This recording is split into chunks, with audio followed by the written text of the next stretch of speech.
da zafinta. A jiya ne aka yi zaɓen cike gurbi a nan arewacin Najeriya. A jihar Kaduna, jam'iyyar APC mai mulki a ƙasa ita ce gaba ɗaya ta lashe zaɓen da aka yi a jihar Kaduna.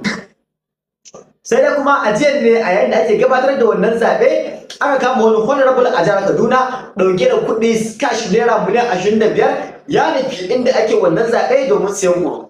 Sai dai kuma ƙwararrun jami'an kuma zakakurai na fararen kaya sun kama shi da wannan kuɗi a inda ake tumarsa.